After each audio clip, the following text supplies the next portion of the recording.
Good afternoon, everyone. Thank you for coming to our first of two panels on the topic of cultural inclusivity.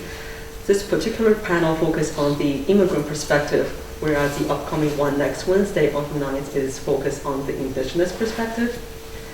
Cultural inclusivity is an important topic that affects many of our lives and is often under-discussed. Today we aim to provide a space where we can have an open conversation about incorporating different lifestyle and cultural practices, the impact of cultural myths, and various aspects of cultural shock. In a minute, I will start off by introducing each of our panelists. There will be questions for our panelists and a Q&A session at the end. I think that's a furnace. Yeah. We also need to be mindful of everyone's time. So when I put my hand up, that means you have approximately 1 minute to finish speaking. Because it's a busy time during the semester, we will also be recording this panel and posting it later on YouTube for others to watch. Today we have 4 panelists with us. Starting from the left, we have Peace Akintade. Peace is an interdisciplinary poet and member of the Office of the Treaty Commissioner Speakers Bureau, focusing on the impact of reconciliation and colonialism in indigenous and immigrant relations. Our next panelist is Dr. Kevin Zhuang. Dr. Kevin Zhuang describes himself as an academic misfit and a world village citizen with a serious identity crisis. He was born in Taiwan and migrated to Canada at the age of 10. He completed his master's degree in anatomical science and Bachelor of Science honors in life science at Queen's University, Kingston, Ontario, Canada. He switched fields and completed his PhD in higher education at the Monash University in Melbourne, Australia, where he learned how to use conversation analysis to study student-teacher interaction in anatomy laboratory sessions. He returned to Canada in July 2021 to take up the anatomy lecturer position in the Department of Anatomy, Physiology, and Pharmacology, teaching gross anatomy and functional neuroanatomy to physical therapy students. There's a lot of anatomy in that paragraph. Sorry there. Roha, who is our next speaker, is a 4th-year psychology student here at the U of S. Roha is very passionate about the stigma that surrounds mental well-being and barriers that make it difficult for individuals to seek help. Roha is further pursuing counseling after graduation. And last but not least, we have Tamika.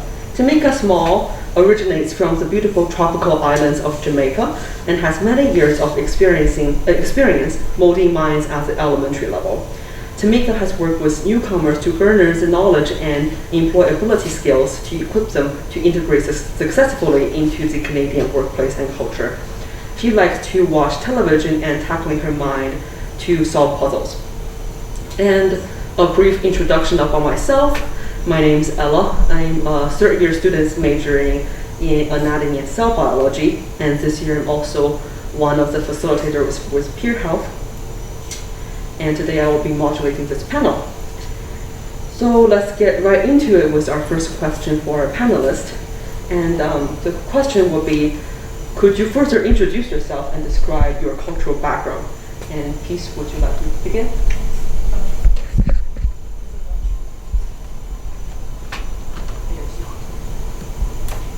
Okay. Hi. So I'm Peace Akintade. My full name is Oluwaseun Peace Akintade Oluwabe. So I come from the Yoruba tribe from Nigeria, Africa, and I moved to Canada 10 years ago. In my bio, I said that I work with the Office of the Treaty Commissioner in their Speakers Bureau, talking mostly about immigration and indigenous relationships. And that's a very important thing for me, because when I did come to Canada, there was a lot of stigma, and I will say propaganda, that were put into immigrants when they came to Saskatoon, specifically on Cree or indigenous people. So it has been my work to help the Nigerian community, the immigration community, to relearn or unlearn the things that have been said or taught when they come to Canada. So that's a little bit about my background and why I do what I do. Thank you. Hi everyone, so my name's Moosin Kevin Chuang, so that's my full name. So I grew up, was given the name Moosin, and I actually gone through several different names actually.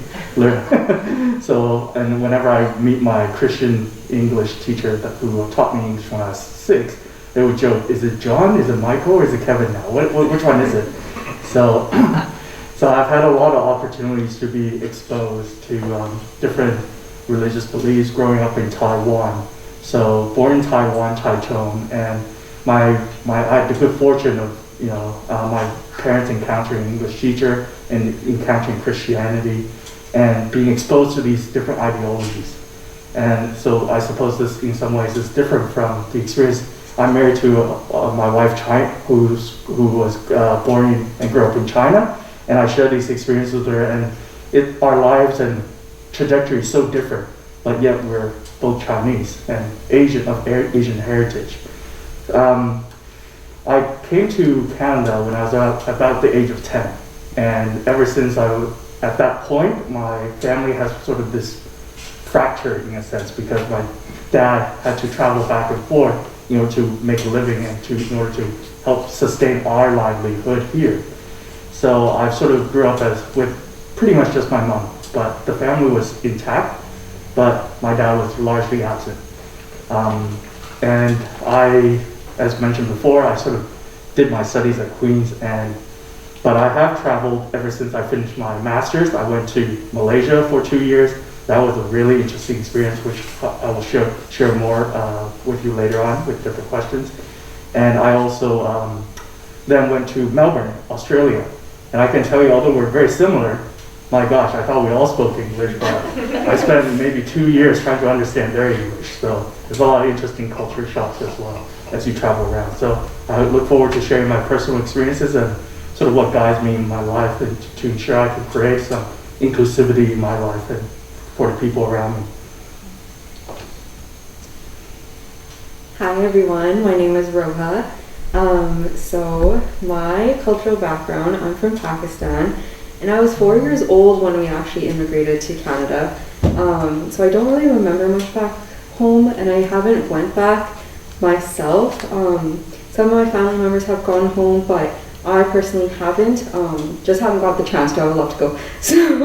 So I don't really remember much, and I grew up in a Catholic system throughout my whole life. It was quite isolating because I was surrounded by so many individuals who didn't look like me, who weren't me, didn't accept me for who I was, and because I was different, I looked different, my color of my skin was different.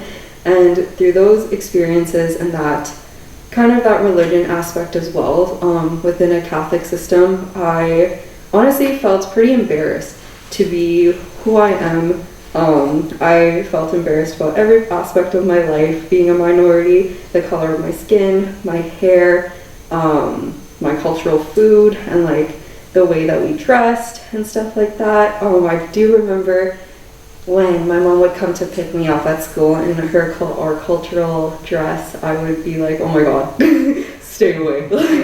Do not come inside. Oh my goodness. And I'd be totally just so embarrassed and ashamed of who I was. So I didn't actually accept my roots until I started university 5 years ago, and that's when I became friends with a group of girls that were also of my nationality, and that also gave me just a sense of acceptance and of who I am, and it's kind of made me to grow into who I am today and what my roots are, and just got me to accept myself. So now I have continued my journey to just accept my roots and accept my heritage and everything, but it took a really long time for me. So yeah, that's a little bit about my background. Thank you so much. My name is Tamika, and I am from the beautiful Caribbean island of Jamaica. I came to Saskatoon maybe about 6 years ago, and In terms of my cultural background, is that I am from a country where my ancestry is from Africa, but being colonized by Britain, we also have that British influence. So we have like a blended culture in that it is both, Afrocentric and also Eurocentric. So that in a way influences a lot of things. In terms of the British aspect of my cultural background, that influence our institutions, education, in terms of law and order, and we still abide, or we're still under the control of the Queen, even though we are an independent country. In terms of the Afrocentric, that you will see that in our English, in our language that we speak, it is both influenced by English and African. So we speak a broken language that is called patois, right? So it's a mixture of African and English put together. And you will also see African ancestry coming out in the proverbs that we say. In the stories, we have Anansi stories, Duppy stories that comes from Africa. And also in terms of the food, most of our foods are influenced by Africa as well. So there is a strong blend of both African influence and British influence. Now coming to Saskatoon, that's some of the things that in terms of food, which is very important to Jamaicans, you're not able to find it here. So that's a struggle, but we're learning to adapt as human beings. As it relates to my personal being, in terms of my background, it's in education. And when I came to Saskatoon, I went to the U of S and I did a master's in educational foundations. And I'm really interested in human beings, so that is why I am involved with immigrants, and I also am involved with diversity, equity, and inclusion. How is it that we, as Saskatoon, as a diverse country, or Saskatoon as a diverse city, how is it that we create that inclusiveness for all persons of different ethnicity? And that is my work, to provide inclusion and a sense of belonging.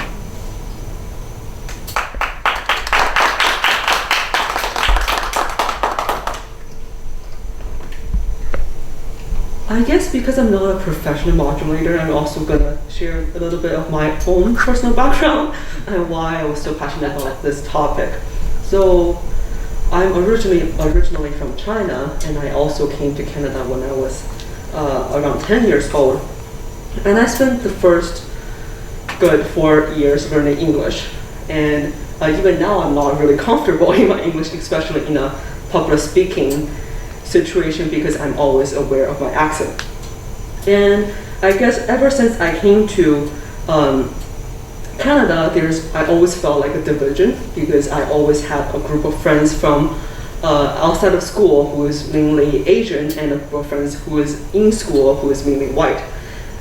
This division is especially like prominent in my high school years, because I went to a private high school in Regina, and we had international students who lived in dorms. And it was almost like the dorm students would not talk to the domestic students, and the domestic students would not exchange anything with the dorm students. And when I started universities, I guess it was like Rojas that I finally started to integrate both aspects of my lives. And I know I have an accent, but that's all right. It's a part of like who I am. And cultural inclusivity is definitely not discussed enough. We often assimilate that there is bring diversity into the community, and that's why it is so important to have this conversation. And I'm going to finish off this section and move on to the next question. So the next question target to the panelists is, what does cultural inclusivity mean to you, and how do you incorporate your culture into your daily lives? Well, for me, that has been a topic that I still struggle with, because of even when talking about cultural inclusivity, we almost seem to want to assimilate into the majority. Mm-hmm. We talk about showing your African heritage, but showing your African heritage in a safe way that is digestible to the majority. Mm-hmm. So not necessarily wearing like your wrapper and just just a wrapper, because that's what I would wear in Africa when I'm going to the grocery. Just wear a wrapper. You won't necessarily wear that. You would instead, put on like a necklace with a African print in it, and that would be a way to show your heritage in a way that is digestible. So for me, when I think about cultural inclusivity, I also think about art. I think about poetry, I think about storytelling, I think about music, because those are one ways where we as humans seem to agree on, where we don't bash as much as we do with other stuff. But when we're sharing music with someone, we're sharing our traditional music with someone, people stop and they listen. And they want to listen because it's something new, it's something that they haven't seen before. And in a way, they don't want to run away from it. When I do my poetry or my storytelling, I always sneak in African proverbs, African fables, African imageries. And without them realizing it, they are already internalizing my culture. And in a way, it's not the best solution, because we are still running away from the fact that people still do not want to digest the culture that others have without being something ethnic or something other or something foreign. There's always that misconception of it being foreign and also wild. Like they go to it's cultural day, for example, at schools. I had to talk to my brother about this. When it's cultural day in schools, in middle school, and they have like African dance, for example. And this one time, someone wanted to do a replica of the masquerade balls that would happen in my village. And this is when there will be huge sculptures with people with sticks, and they'll be circling around wildly. And the look from the teachers were one of bewilderment, like what's going on? Oh my gosh, why are these people with sticks? From the student, there was a mixture of people that were so amazed by it. But then there was people that were amazed by it because it was wild, because it was something out of the ordinary. It became a museum rather than an appreciation. So in that kind of conversation, it's important to bring that topic in. And I feel like the only way that we can ever really go past it is by not being afraid to. Like, yes, we're going to be looked at like if we're a museum.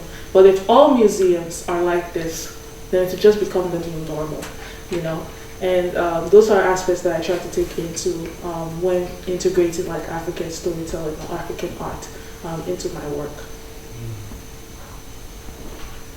Thanks, Peace. Wow, that's hard to follow up. So I guess in terms of, I think it's very inspiring. I just want to say it's very inspiring to hear how you find ways, despite the larger majority, and you try to actually bring your culture in. So I actually have an opposite story where I think like Ella, when I grew up and migrated to Ottawa, the place that the school system that I got immersed into and my peers were majority white. There were a few Spanish-speaking, Spanish origin, in some Indian.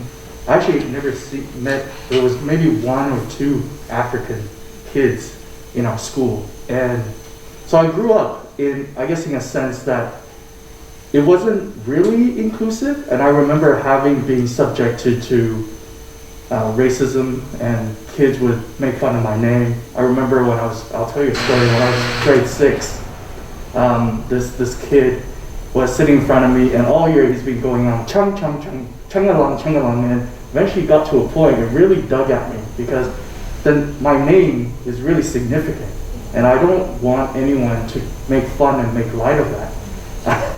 I'm generally a very nice and very peaceful. I'm very trusting of strangers. That's sort of in my nature, and that kid just eventually really hit that nerve, and I remember jumping across the table, launching myself at him, punched him in the face, and that was my first trip to the principal's office. And but I, having moved through that and struggled with what part of me can I project? Who am I? And this is why I say I have a cultural identity crisis. in a part, I grew up in Canada. I've learned to accept Canadian. My friends were all white. There was very few Asian people. In weird ways, as a Chinese, sometimes we don't like associating with our own culture people as we come around. And it's good and bad. The good part is that I learned the local culture. I learned to adapt because there's that need to integrate. But the bad side is that you start to realize you have an inherent bias towards your own people, towards your own roots, and you start to reject yourself. And you can live with that pain for a very long time, and you don't know what to do with that. And one of those dawning moments for me was, I remember I was in second year uni. No, I just finished uni, and I had gone back to Taiwan to be with my dad until I figured out postgrad. And I was walking our dog outside in Taiwan Street, in the neighborhood I was born and grew up in. And another couple was walking their dog the other way. I simply said in Chinese, 晚安,您好. And then they turned around and said to me, "You're not from around here, are you?" And at that moment, what do you mean? This is my neighborhood. I grew up here, I can tell you exactly how to navigate to the bamboo forest that was right nearby. I can tell you where the old military base was. I can walk you there, even though I've been away for 15 years. And all of a sudden in that moment, I felt that identity crisis, like, wow, I'm not really even accepted here, and I'm among my own people. So what am I? And so cultural inclusivity, I guess it came to a point I sort of started making a decision that cultural inclusivity has to be about what I can do. Because I can't control anyone else. I can't say you have to provide a safe space for me. So the only way I can realize and enact that is by me being open, by me being accepting and trying to and bravely project who I am as a person, as an individual. Not ignoring my culture, but recognizing first I'm an individual and having these complexity and having these multifaceted confusion about my own culture, even that, and just meet whoever they are, wherever they are, and whoever they are, right there and then.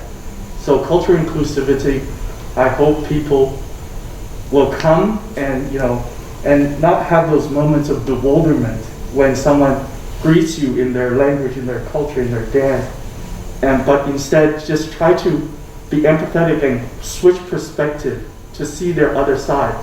If it's a good, well-meaning greeting, then simply accept that. Don't try to fight back and reject their good meaning when I say, "Sorry, I'm not Chinese. Why are you saying that to me?" And so that's what cultural inclusivity means to me. And as a lecturer, I really try very hard to appreciate and understand that when learners come to my classroom, they have their cultural beliefs and values and their particular ways of learning, and trying to harness that. And it's not easy, but I do try to create an environment where they could use their home language and not feel ashamed. Sometimes a lot of them, the students who are Chinese, they go through an entire semester and they don't realize, or they get halfway through the semester and they realize, oh, my lecturer can speak Mandarin. But when I speak to them, I try to slow down. I don't judge their accent. I don't make judgment on that. And I think those are the things that I can control to create at least an immediate atmosphere around me that is inclusive.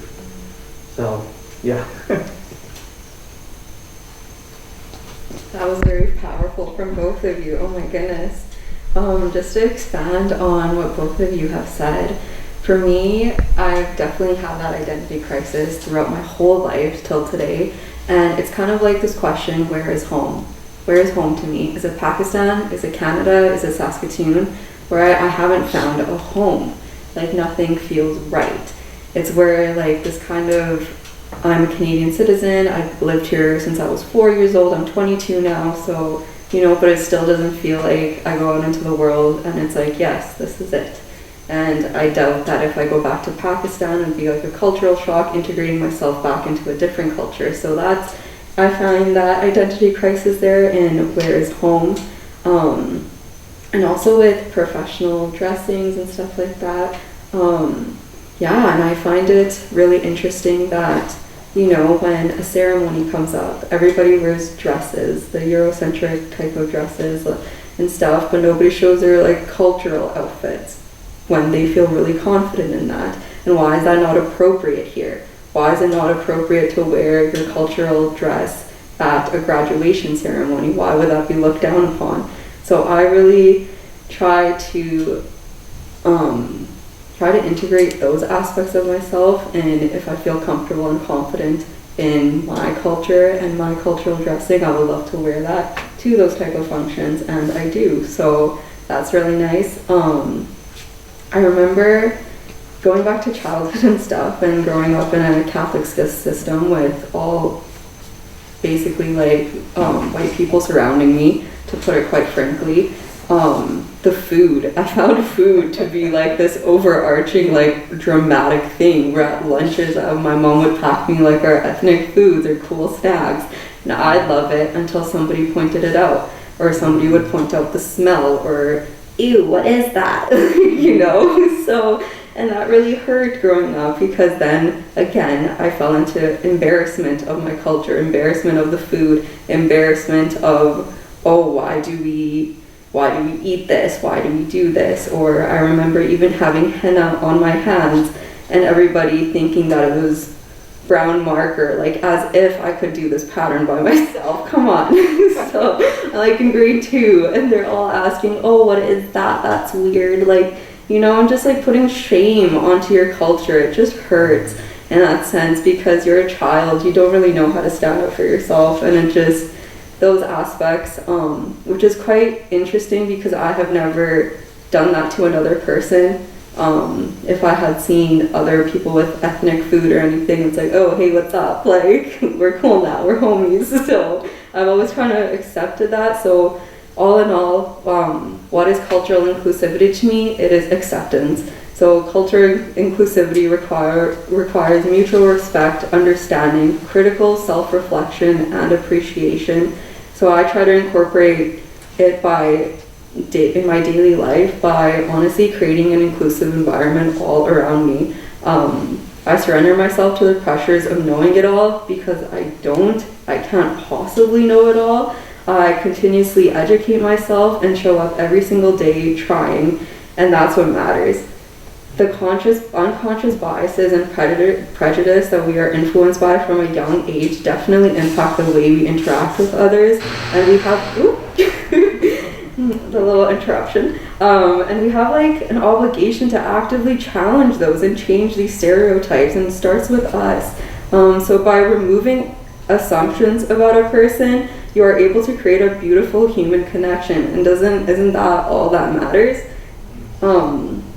So although I am still considered a minority, I still have an understanding toward my privilege. It's important to acknowledge the system of privilege that encompasses all aspects of life, and engage in uncomfortable conversations to seek better understanding, to dissimulate the system and become an ally. Diversity is beautiful and should be celebrated and not condemned.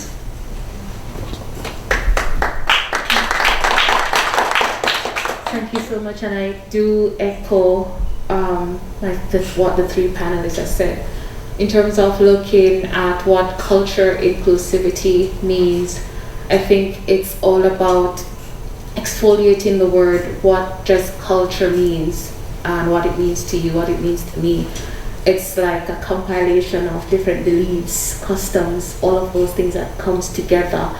And when we look at inclusivity, it's having that sense of belonging. And so putting culture inclusivity, it's just, and I'm going to be some words that you have used: acceptance, appreciation for who I am, my belief system, the customs that I share, because those things give individuals their identity. And if you strip me of my culture, you actually strip me of my identity. So culture, I think cultural inclusivity means taking the time to learn about me. And when you take the time to learn about me, you're taking the time to actually know about my culture, as you mentioned before. Because what we all have, as you mentioned before, we all have those implicit biases. and I have implicit biases against other minority cultures and against the dominant culture that resides here. But what we have to do, if we're going to be having cultural inclusivity, and we were talking about this before, that Saskatoon is very diverse, but sometimes we, in this diverse community that we have, and even though we have different ethnicity, it's a standalone ethnicity. You have the Chinese over here, the Africans over here, the Jamaicans over here, and that's not inclusivity. Inclusivity is when we come together and we're blended and not fall into the trap of assimilation, stripping myself because I want to be in the in group. But it's also finding appreciation for who I am as a people, as an individual. So how do I include cultural inclusivity? A number of ways. I try to sustain my culture in terms of my food, right? So I try to ensure that I still try to find Jamaican foods here, even though it's very hard. The language, when I get with my friends, we break out speaking patois because that's retainment of culture. And when we go around people and we speak our cultural language, if they don't understand, then we take the time to teach. Not that it is going to be my job to teach you about my culture, but at times we have to take the time to educate individuals. And the other thing that I do on my part in terms of cultural inclusivity, because it's not a one-way relationship. If I want persons to appreciate my culture, then it's going to be incumbent on me as well to take the time to learn about another person's culture.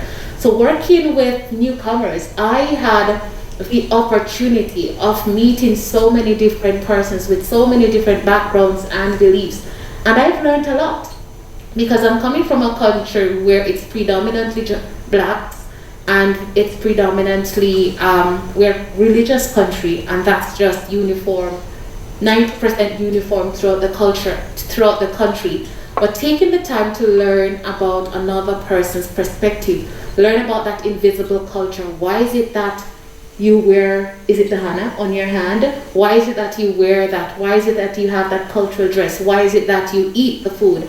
I think that is all about cultural inclusivity.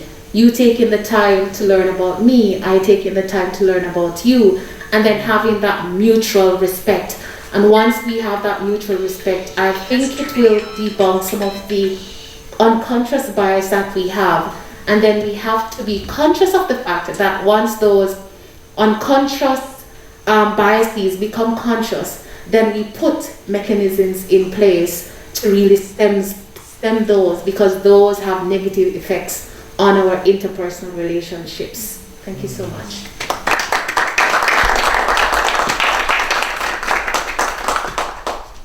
Thank you. That was really powerful. And when I was listening to what Tamika was talking about, I started thinking about what unconscious bias do I have? Yes. Even just half an hour ago, I was talking to Kevin in Mandarin, and that act itself was really hard for me because I'm at the university. I think this whole thing, the whole idea that I have that speaking Mandarin is wrong at school, at a professional place, come from one experience I had in elementary school, where my homeroom teacher actually threatened to expel me from school because I was talking to a friend in Mandarin. And that kind of just set up the idea, okay, in a public place, I need to act like I'm from here. I need to pretend I know how to speak English without an accent. I need to integrate into the mainstream rather than practice my own culture. And even relating to what Roja said about food, I used to bring lunch to elementary school every single day. And one day it was a 端午节, and it's like a really major celebration in China. And we eat this culture food called 粽子, which is rice, gluten rice wrapped in leaves, and sometimes they have dates in it. And I was just eating that. It's absolutely delicious if you ever had a chance to try it. And this friend of mine, who was white, he was sitting beside me, and he looked at me, he said, "Oh, do you guys eat that with the leaves on?" And then it just became a huge joke for the rest of the year. And ever since, I would rather buy lunch in the overpriced cafeteria than to bring my home cooked delicious meal. Yeah, so it was also really like an enlightening experience for me just listening to all of our speakers today. Moving on to the next question, could you provide a myth or misconception that your culture is often faced with, and then offer an experience that you had gone through because of it?